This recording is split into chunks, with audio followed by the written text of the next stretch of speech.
All right, the 49ers are off the practice field on Thursday, and some injury updates coming from their camp as they disclose their practice participation report. Three guys did not practice. Brock Purdy, he's out for this week. He won't play. There's Jennings. He didn't practice either, has a shoulder condition. Saw him working on range of motion over on a side field. So I think his status is very much up in the air. Has a chance to play Sunday when the 49ers return to action against the New Orleans Saints. And then Trent Williams, another day of rest/knee with him.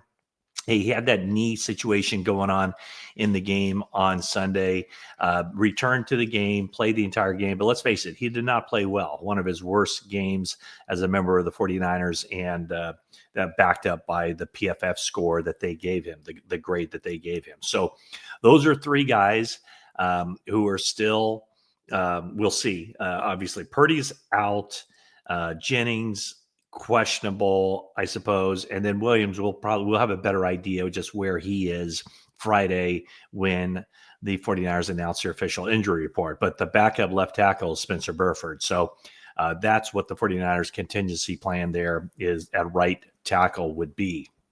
Now, limited guys in practice, so I'd expect all these guys to be available if needed. Some of them won't be, but some of them obviously will be needed. Defensive lineman Yetur Gross-Matos with the knee, he was limited. Ben Barch with the knee/elbow, he was limited.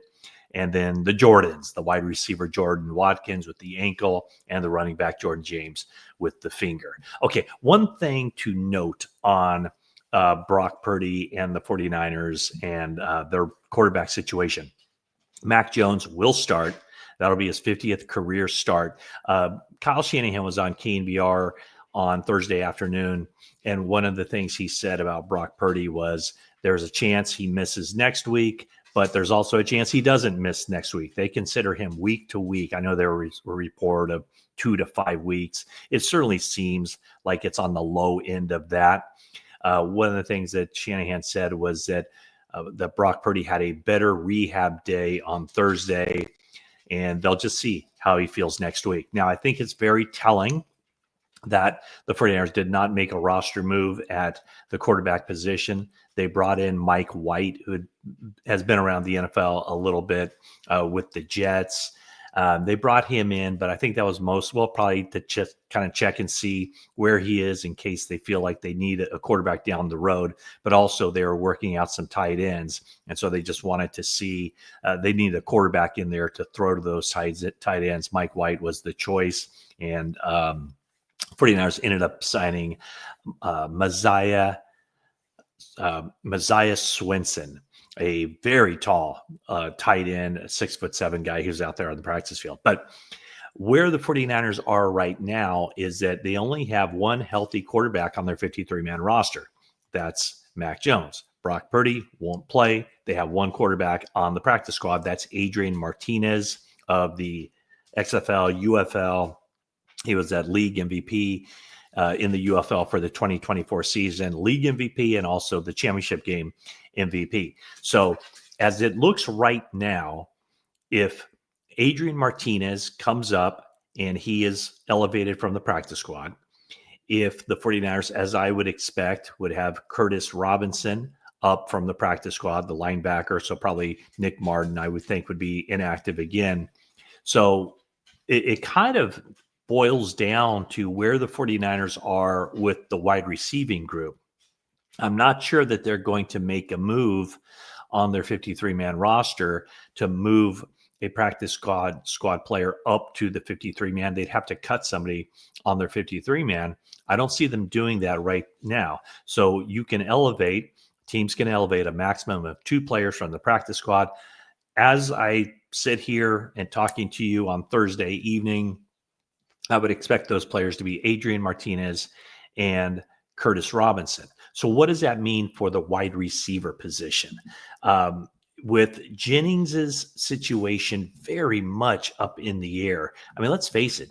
This is a guy that has only practiced 3 times and played 1 game in 6 weeks.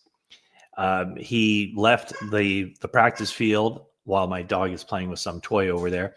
He left the practice field on July 27th and didn't start practicing until the week leading into the 49ers' first game of the regular season.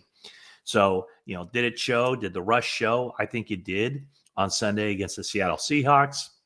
He was targeted 5 times, catches 2 passes for 16 yards, and then sustains a shoulder injury that now puts him in potential jeopardy of missing the week 2 game. So, 49ers wide receiver position. As I see it right now, obviously Ricky Pearsall is going to be active for this game. He is their one wide receiver that they can count on. And, I'll talk more about the whole playmakers and the skill position players of the 49ers in a bit. But wide receiver, I think Ricky Pearsall is going to be up. Hey, big surprise, huh? I also think that Marquez Valdez-Scantling will be up. I think Kendrick Bourne will be up. Kendrick Bourne might actually start in this game if Jauan Jennings isn't available, and then Sky Moore. So the 4 guys that will be up for sure, in my mind, would be Pearsall, Valdez-Scantling, Bourne, and Moore. Moore is a return specialist. And then that final spot, the 5th wide receiver spot, would come down to, again, in my estimation, Jauan Jennings, or if he's not healthy and can't play, then it'd be Jordan Watkins. It sounds like he's getting very close, or he's ready to go now. The only question mark with him is just, as a rookie and missing so much practice time, how much of an impact he could make right off the bat. But I think that this potentially, if Jauan Jennings isn't available, Jordan Watkins would be the guy who gets the call. I don't think that Russell Gage will be active for this game just because of those numbers that I talked about. The 2 guys on the practice squad, where they are with the practice squad, and the elevations. I do get a sense that there's some frustration with the 49ers just because everybody likes Mac Jones. Glowingly, guys are talking about him. The defensive guys, the offensive guys, the coaching staff, they all talk very complimentary of Mac Jones. However, look at what he goes into this game with. Now, with Trent Williams not practicing on Wednesday and Thursday, that's one issue, potentially. And then obviously George Kittle being out for 4 weeks at least with a hamstring injury. So you have Luke Farrell and Jake Tonjes. That's the way you pronounce it, by the way. If you want to look at it phonetically, it's Tawn, Ton, and then Jus, I guess. Tonjes. Okay, so those are the tight ends that they're working with. And then the wide receivers that I talked about right there, where really, Ricky Pearsall and Jennings were the only wide receivers targeted in this game. So a lot of moving parts there. Guys who haven't practiced much at all with the 49ers are being viewed upon as the team's wide receivers. And then running back. Running back can save the day, of course, with Christian McCaffrey and Brian Robinson.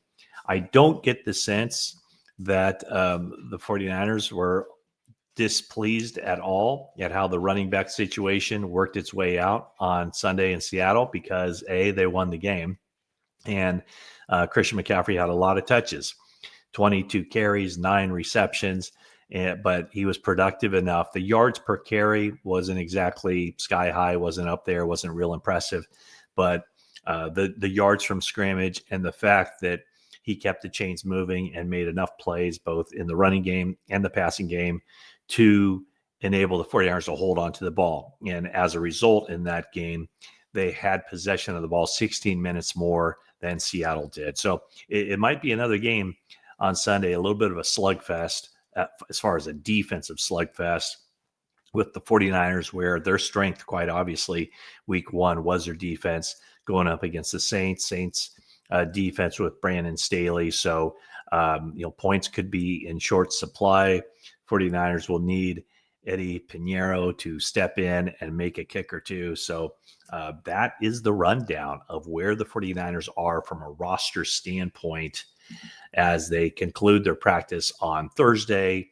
And we'll have the official injury report, the status report Friday afternoon. That give you a little bit better idea of where the 49ers stand before they jump on their plane and fly to New Orleans on Friday afternoon, landing Friday evening, and then getting prepared to play their week 2 game against the New Orleans Saints. So that's the quick rundown from Santa Clara. Thanks so much for watching this video, and that is it for now.